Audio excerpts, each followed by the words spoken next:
오늘 설교의 제목은 당연한 것으로입니다. 당연한 것으로. 여러분 오늘 무사히 교회에 오셨나요? 오시는 길에 사고 없이 안전하게 오셨느냐 이런 질문이 아니고요.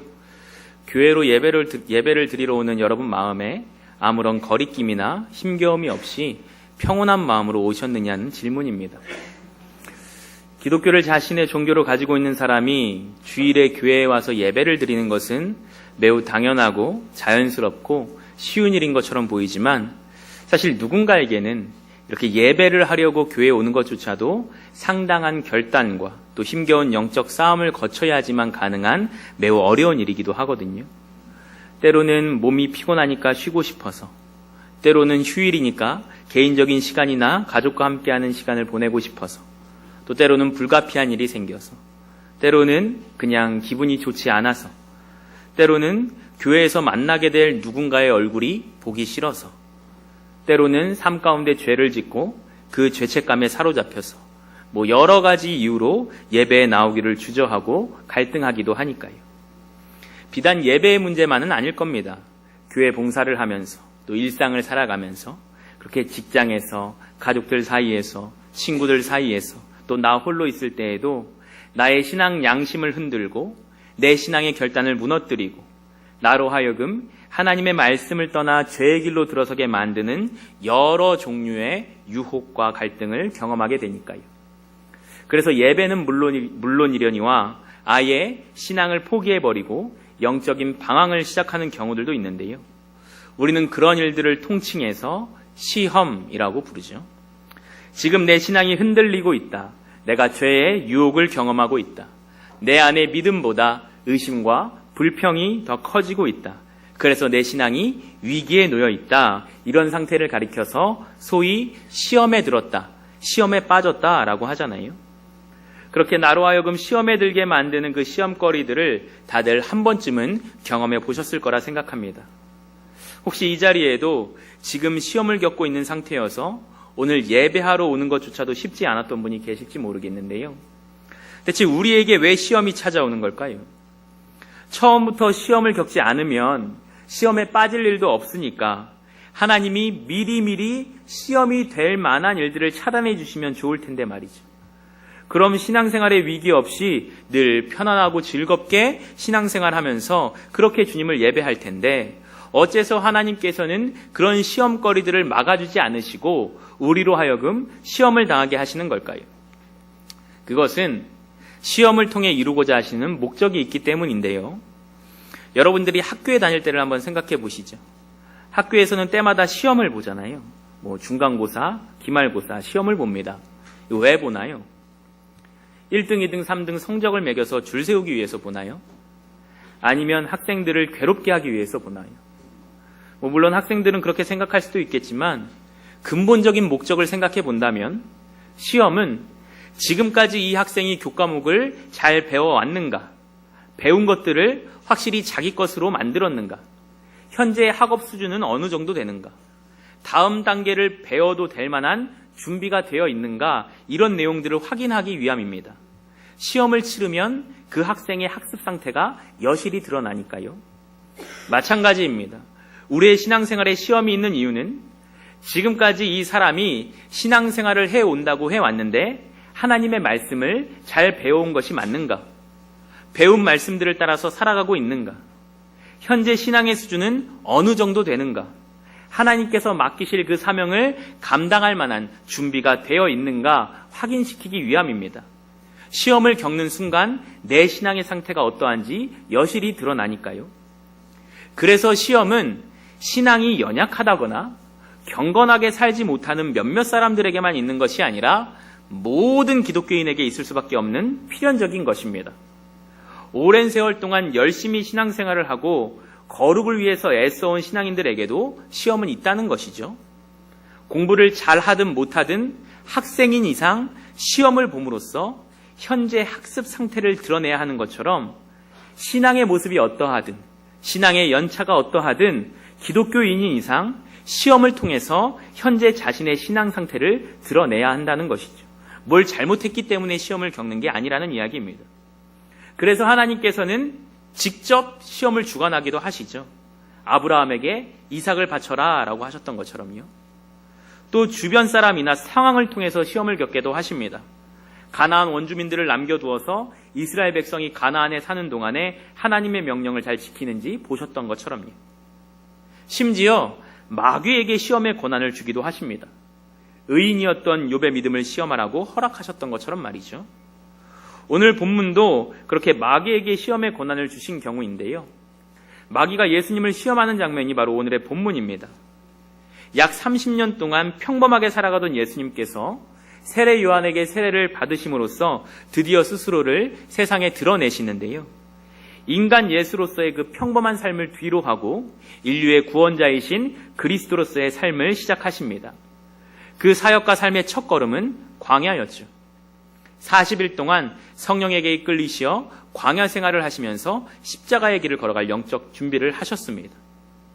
그렇게 40일의 광야 생활이 끝나던 날 예수님은 마귀의 시험을 경험하게 됩니다. 마귀에게 이 시험을 허락하신 하나님의 목적은 예수님이 십자가의 그 사명을 감당할 만한 준비가 되어 있는지 확인하는 것이었습니다. 예수님께서 감당해야 할 그 그리스도의 사역은 어설픈 마음가짐과 어설픈 각오와 어설픈 결단으로는 감당할 수 있는 것이 아니었으니까요. 십자가 위에서 모든 인간의 죄를 담당하시고 그 몸이 찢겨야 하는 고통을 감당하셔야 하잖아요. 조롱과 모욕과 수치와 배신도 견뎌내야 했습니다. 쉬운 길로 가고자 하고 십자가의 길을 피해가려는 그 여러 유혹과 치명적인 시험에도 이길 수 있는 결단이 필요했고 마귀의 달콤한 속삭임보다는 하나님의 뜻에 철저히 순종하는 마음이 필요했습니다. 그래야지만 사랑하고 섬기고 희생하고 십자가에 달리는 일이 가능했으니까요. 하지만 마귀는 이 시험으로 예수님을 넘어뜨려서 십자가의 길을 가지 못하도록 하려는 목적을 가지고 있었죠. 예수님께서 시험을 잘 치러내신다면 문제가 없겠지만 자칫 잘못해서 시험에 빠져버린다면 예수님은 온 인류를 위한 구원의 역사를 이루지 못하고 자신만을 위해 살아가는 평범한 인생에 그칠 수도 있었습니다. 그렇게 시작된 첫 번째 시험은 예수 네가 정말 하나님의 아들이라면 여기에 있는 돌들로 떡을 만들어 보아라 라는 것이었죠. 두 번째 시험은 예수님을 예루살렘 성전 꼭대기로 데려가서 네가 하나님의 아들이라면 한번 뛰어내려 봐라. 네 발이 땅에 닿기 전에 천사들이 너를 구하러 오지 않겠느냐라는 것이었고요. 마지막 세 번째 시험은 지극히 높은 산으로 예수님을 데려가서 천하를 다 보여주며 예수 네가 나에게 절을 한다면 하나님이 나에게 주신 이 세상의 모든 권세를 너에게 다 주겠다라는 것이었습니다. 물론 예수님께서는 돌로 떡을 만들지도 않으셨고 성전 꼭대기에서 뛰어내리지도 않으셨고 또 마귀에게 절하지도 않으셨죠. 마귀의 유혹과 시험을 이겨내셨습니다. 이것과 똑같은 사건이 누가복음 4장에도 기록되어 있는데요. 이 마태복음과 누가복음 기록에 약간의 차이가 있습니다. 이 두 번째 시험과 세 번째 시험의 순서가 바뀌어서 기록되어 있거든요. 마태복음에서는 뛰어내려 봐라 다음에 절해라의 순서인데 누가복음에서는 절해라 다음에 뛰어내려 봐라의 순서입니다. 그래서 무엇이 두 번째 시험이고 무엇이 세 번째 시험인지 마귀가 어떤 시험을 더 중요하게 생각해서 더 먼저 했는지 단언하기는 어려운데요. 이 첫 번째 시험이 뭔지는 확실합니다. 마태복음에서나 누가복음에서나 이 첫 번째 시험은 똑같으니까요. 바로 오늘 본문인 돌로 떡을 만들어 보라는 시험이었습니다. 마귀가 가장 중요하게 생각했기에 가장 처음에 행했던 시험이라는 것이죠. 그럼 마귀의 첫 번째 시험이 떡이었다는 사실이 의미하는 바가 무엇일까요? 왜 마귀는 예수님에 대한 첫 번째 시험으로 가장 중요한 시험으로 떡을 선택했을까요? 상황을 한번 보시죠. 이 시험을 받으실 당시에 예수님은 상당히 굶주린 상태였습니다. 2절에 기록되어 있죠. 40일을 밤낮으로 금식하신 후에 줄이신지라. 40일 동안 금식을 하느라 배가 몹시도 고픈 상태에서 마귀가 찾아와 돌로 떡을 만들어 보라고 시험합니다. 네가 하나님의 아들이 아니냐? 그럼 여기에 있는 돌들을 떡덩이로 만들어서 너의 줄인 배를 채워라. 왜 배를 곪고 있느냐? 자, 마귀의 이 속삭임 중에 잘못되거나 문제가 될 만한 말이 있나요? 없습니다. 사람이 배가 고플 때 음식을 먹는 것은 당연한 일이니까요. 먹지 않으면 정상적으로 생활을 할 수가 없습니다. 그 기간이 길어지면 굶어 죽기도 하고요. 사람이 배가 고플 때 음식을 먹는 것은 죄도 아니고 비난을 받을 만한 파렴치한 일도 아닙니다. 배고플 때 음식을 먹는 것 매우 당연한 일이죠. 바로 이것이 우리가 주목해야 할 부분인데요. 마귀가 무엇으로 예수님을 시험했느냐? 당연한 것으로 예수님을 시험합니다. 너 지금 배가 고프잖아. 그럼 돌로 떡을 만들어 먹어라. 사람이 배고프면 먹어야지. 그것은 당연한 일이다. 잘못된 일이 아니다. 죄가 아니다. 마귀가 가장 먼저 이 당연함의 부분을 건드리며 시험했다는 거예요. 어쩌면 이게 무슨 시험거리가 됩니까? 돌로 떡 만들어 먹는다고 해서 하나님을 떠나는 것도 아닌데, 배고플 때 먹는 것은 정말 매우 자연스럽고 당연한 일일 뿐인데 돌로 떡 만들어 먹는 것과 십자가를 감당하는 것과 무슨 관계가 있다고 이것이 시험이 될 수 있습니까? 그렇게 생각할 수도 있는데요. 이것은 단순히 떡을 만드느냐 아니냐의 문제가 아니라 예수님께서 육신의 소욕을 따르느냐 아니면 육신의 소욕을 쳐서 복종시킴으로써 하나님의 뜻을 따르느냐의 문제입니다. 40일 동안 금식을 한다는 것은 내가 이렇게 독하게 마음을 먹었습니다. 내 의지가 이 정도로 대단합니다. 이걸 드러내는 것이 아니잖아요. 나의 생명은 음식에 달려있지 않고 세상에 달려있지 않고 하나님께 달려있습니다. 내가 양식이 아닌 하나님을 의지합니다. 내가 양식을 끊어도 하나님께서 내 생명을 지키심을 믿습니다. 나의 삶은 하나님의 것입니다. 하나님께서 내 삶을 주관하십니다라는 신앙의 고백이 금식입니다. 그 고백을 가지고 40일 동안 하나님만 의지하여서 양식을 끊으며 생활하다가 돌아오신 예수님께 마귀는 사람의 생명이 음식에 있지 무슨 하나님께 있냐. 당장에 떡을 만들어 먹는 것으로 그것을 증명해라 라고 유혹하는 것이거든요. 마귀의 말을 따라서 돌로 떡을 만들어 드셨다면 그래 내가 40일 금식을 경험해 보니까 생명은 하나님께 있는 것이 아니라 음식에 있는 것이더라 라고 인정하는 결과가 되는 셈이었죠. 또 하나 돌로 떡을 만들어 먹음으로써 너의 줄임배를 채우라 라는 것은 하나님의 아들인 예수님의 능력을 하나님의 뜻과 사역과는 상관없이 예수님 자신의 줄임배를 채우기 위해서 사용하라는 유혹이었거든요. 만약에 예수님이 이렇게 돌로 떡을 만들어 드셨다면 그렇게 하늘의 능력을 자신을 위해 사용하기 시작하셨다라고 한다면 훗날 십자가를 앞두고 무리들이 예수님을 잡으러 왔을 때 그들을 물리치시기 위해 12군단도 더 되는 하늘의 군대를 불러서 그들을 물리치셨을 겁니다. 혹 십자가를 지는 것까지 성공하셨다 하더라도 십자가에서 네가 내려와 봐라. 그럼 우리가 너를 메시아로 믿겠다라고 말하는 사람들의 조롱을 듣고서는 정말로 십자가에서 내려와서 구원의 사역을 중단하셨을 수도 있고요. 어쩌면 세상 죄를 지고 가는 어린 양이 아니라 온 세상을 힘으로 다스리는 절대 군주가 되셨을지도 모르죠. 예수님께는 충분히 그럴 만한 능력이 있으셨으니까요.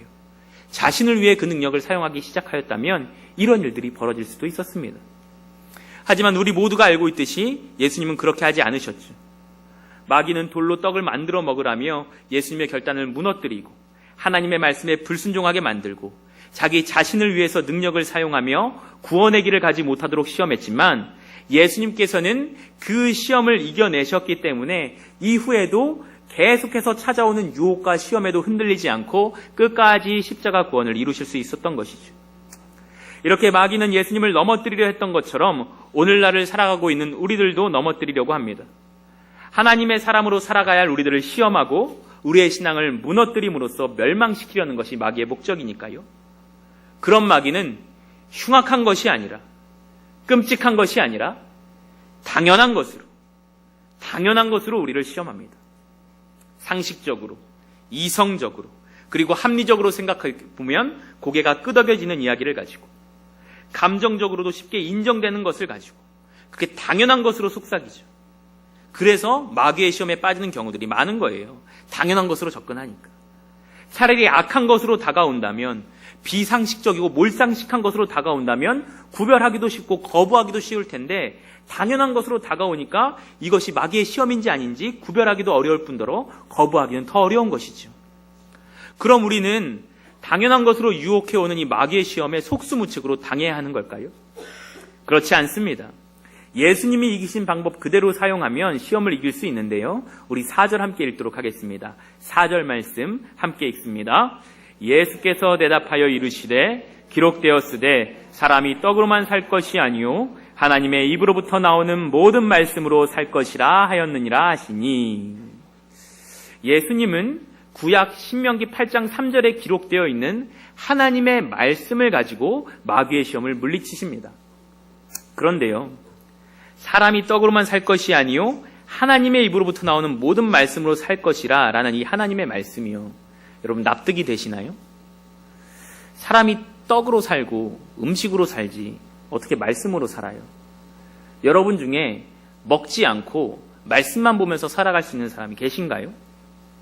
이 말씀은 전혀 납득이 되지 않는, 당연해 보이지 않는 이상한 말씀입니다. 배고프니까 돌로 떡 만들어 먹으라는 마귀의 말이 더 합당한 말이죠. 이렇게 우리가 성경을 보거나 기독교의 교리를 보거나 설교 시간에 하는 이야기들을 들을 때면 상식적이지 않은 이야기들, 납득이 되지 않는 이야기들, 당연해 보이지 않는 이야기들, 이상한 이야기들 접할 때가 많습니다. 오른뺨을 맞으면 왼뺨도 돌려대라. 오리를 가자고 하면 심리까지도 가라. 원수를 미워하지 말고 원수를 사랑하라. 7번을 70번까지라도 용서하라. 너희 중에 섬기는 사람이 큰 사람이다. 너희가 내 이름을 전하다가 고난을 받거든 오히려 기뻐하라. 이런 말씀들이 그렇죠. 또 예수님께서 억울하게 매를 맞고 고난을 당하고 사람들을 구원하시기 위해서 죄도 없이 십자가에 달려 돌아가신 것도 생각해보면 당연하기는커녕 매우 불합리하고 부자연스러운 일처럼 보입니다. 하지만 그 당연해 보이지 않는 것이 하나님의 말씀이라고 한다면, 그 당연해 보이지 않는 것이 예수님의 삶이었다라고 한다면, 그 당연해 보이지 않는 것이 우리 그리스도인들이 살아야 할 삶의 모습이라고 한다면, 당연한 것으로 속삭이는 마귀의 유혹을 따르는 것이 아니라 당연해 보이지 않는 하나님의 말씀을 따라서 유혹을 떨쳐버리고 시험을 이겨내는 것이 그리스도인의 바른 모습입니다. 예수님께서도 당연한 것으로 다가오는 마귀의 시험을 전혀 당연해 보이지 않는 하나님의 말씀으로 이겨내셨듯이 우리 역시도 당연한 것으로 다가오는 마귀의 유혹과 시험을 전혀 당연해 보이지 않는 하나님의 말씀으로 이겨낼 수 있다는 사실입니다. 혹시 현재 스스로 시험을 겪고 있다고 생각하는 분이 계시다면 그것이 어떤 시험인지 한번 생각해 보세요. 매우 당연한 것 때문에 갈등하고 괴로워하고 무너져가고 있지 않으신가요? 마귀가 아주 당연한 것으로 여러분의 마음을 건드리고 있지 않으십니까? 관계의 문제, 저 사람이 너에게 잘못했다, 너에게 피해를 줬다, 너에게 상처를 줬다, 화를 내고 저주하고 당한 만큼 갚아주는 것은 당연한 것이다. 그렇게 네가 오른뺨을 맞았으면 똑같이 오른뺨을 때리는 것이 당연한 것이다. 원수는 사랑하는 것이 아니라 마음껏 증오하고 저주하는 것이 당연한 것이다. 섬기는 사람이 어떻게 큰 사람이냐? 힘없고 약한 사람이나 섬기는 거지, 힘 있는 사람은 군림하고 섬김을 받는 것이 당연한 것이다. 당연한 것으로 시험하는 마귀의 속삭임입니다. 물질의 문제, 네가 땀 흘려서 번 너의 돈이다. 너만을 위해서 사용하는 것이 무엇이 문제가 되겠느냐? 네 마음대로 쓰면 된다. 하나님께 드릴 이유도 없고 남을 돕는 일에 사용할 이유도 없다. 무엇이 되었든 너의 만족과 즐거움을 위해 사용할 수 있다면 그것으로 족하다. 그것은 당연한 것이다. 돈 없이 한번 살아봐라. 어떻게 살 수가 있겠느냐? 그래서 더 벌기 위해서, 흩어지지 않게 하기 위해서 조금 부정한 일을 해도, 남에게 피해를 주는 일을 해도 괜찮다. 일단 너부터 먹고 살아야 남도 돌보는 것 아니겠느냐? 당연한 것으로 시험하는 마귀의 속삭임이죠. 질병의 문제, 하나님이 지켜주신다더니 이게 어찌된 일이냐? 왜 고쳐주지 않으시냐? 하나님이 너를 버리신 것이다. 하나님에게는 치유의 능력이 없으신 것이다. 하나님이 살아계시고 사랑이 많으시고 치유하시는 분이시라면 왜 기도하는 너의 병을 고쳐주지 않으시냐? 더 이상 하나님을 의지하지 말아라. 더 이상 기도할 필요도 없다. 차라리 하나님을 원망해라. 차라리 너의 병을 고쳐줄 수 있는 다른 신을 찾아라. 그게 당연한 것이다. 당연한 것으로 시험하는 마귀의 속삭임이에요. 신앙과 거룩함을 지키는 문제로 시험을 겪고 있는 분이 계십니까? 사람은 원래 연약하고 원래 죄인이니 죄를 짓고 쾌락을 쫓아가는 것은 당연한 것이다. 사회생활을 하다 보면 하나 둘씩 흐트러지고 적당히 타협하며 살아가는 것이 당연한 일이다. 네가 괴로울 때, 지쳐 있을 때, 위로가 필요할 때 너에게 힘을 줄 수 있고 위로를 줄 수 있고 즐거움을 줄 수 있는 것이라고 한다면 그것이 무엇이 되었든, 음란한 것이든 폐역한 것이든 상관없이 세상 것들을 찾는 것은 당연한 것이다. 그게 사람의 본성이다. 이렇게 마귀는 여러 가지 당연한 것으로 속삭이며 우리를 시험에 들게 합니다. 그럴 때 우리는 그 당연해 보이는 속삭임에 넘어가는 것이 아니라 하나님께서는 이렇게 말씀하셨다. 예수님께서는 이렇게 말씀하셨다.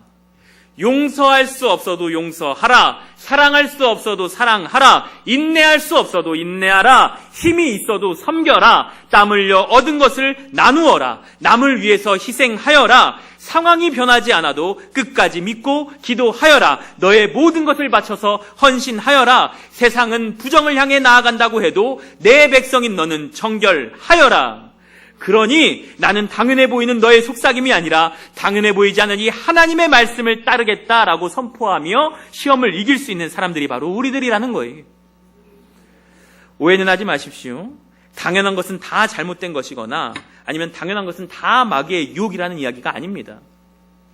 단지 우리가 당연하다고 생각하는 것들일지라도 그것이 마귀의 유혹과 시험일 수 있으니 이것은 당연한 일이다라고 고개를 끄덕이면서 무조건 따르기 전에 우리 삶의 기준이 되는 하나님의 말씀에 한 번 더 비춰보라는 거예요. 또 그 당연한 것으로 다가오는 마귀의 시험에 넘어지지 말고 당연해 보이지 않는 하나님의 말씀에 근거해서 시험을 이겨내라는 이야기입니다. 당연한 것을 따라 살아가는 건 세상 사람들의 모습입니다. 그래서 세상 사람들은 당연하게만 살아도 상식적으로만 살아도 손가락질 당할 일이 없죠. 그런데 똑같은 상황에서 기독교인들이 당연하게만 살면 믿는 사람이 뭐 그러냐라는 소리를 듣습니다. 세상 사람은 서로가 시비가 붙어서 싸움을 하게 되더라도 사람이 화가 나면 그럴 수도 있지라고 하지만 기독교인이 그렇게 싸우면 예수 믿는 사람들이 왜 저러냐라고 하잖아요. 무슨 뜻인가요? 우리는 당연한 것으로 살아가는 사람이 아니라 하나님의 말씀을 따라 살아가는 사람이라는 사실을 믿지 않는 사람들도 안다는 거예요. 그래서 그들도 우리에게 당연한 모습을 기대하지 않고 하나님의 말씀을 따르는 모습을 기대하는 것이죠. 우리가 시험에 빠지는 이유는 신앙이 약해서가 아닙니다. 당연한 것을 따라 살아가기 때문입니다. 당연해 보이는 세상의 방법과 당연해 보이는 세상의 기준과 당연해 보이는 세상의 가르침을 따르다가 시험에 빠지는 것이죠. 하지만 우리는 당연한 것으로 살아가는 사람들이 아니라 하나님의 말씀으로 살아가는 사람들입니다. 사람에게는 분명 떡이 필요하지만 그리스도인은 떡으로만 사는 존재가 아니라 하나님의 입으로부터 나오는 모든 말씀으로 살아가는 존재입니다. 그래서 하나님이 무엇라 말씀하시는지, 무엇이 하나님께서 원하시는 그분의 뜻인지를 알기 위해서 말씀을 보고 듣고 배우는 것이죠. 당연한 것을 따라서 살아가려고 한다면 우리가 주일마다 이곳에 나와서 하나님의 말씀을 들을 필요가 뭐가 있겠어요? 그저 내가 알고 있는 당연한 상식을 따라서 살아가면 되죠. 주변 사람들이 말해주는 그런 세상의 논리를 따라서 살아가면 됩니다. 그런데도 우리가 매주일 교회에 나와서 하나님의 말씀을 듣는 이유는 당연한 것을 따라서 살기 위함이 아니라 하나님의 법을 따라서 하나님의 뜻대로 살기 위함입니다. 여러분, 오늘 무사히 교회에 오셨나요? 한 주간 시험에 들지 않고 오늘 예배 자리에 기쁘게 오셨습니까? 아니면 시험에 빠져 지내다가 힘겨운 마음으로 겨우겨우 오셨습니까? 우리는 매일 당연한 권리, 당연한 본능, 당연한 상황, 당연한 감정과 같이 당연한 것으로 오는 유혹과 시험을 경험하며 살아갑니다. 그래서 때로는 당연하게 들리는 마귀의 속삭임에 넘어가 시험에 들기도 하고요. 오늘 예배를 마치고 일상으로 돌아가도 여전히 우리의 신앙생활에서 또 직장생활에서 가정생활에서 여러 가지 유혹과 시험들을 만나게 될 겁니다. 마귀는 끊임없이 포기하지 않고 우리를 넘어뜨리려고 하니까요. 그래서 매우 당연하게 들리는 유혹과 시험들로 분명히 여러분들을 찾아올 거예요.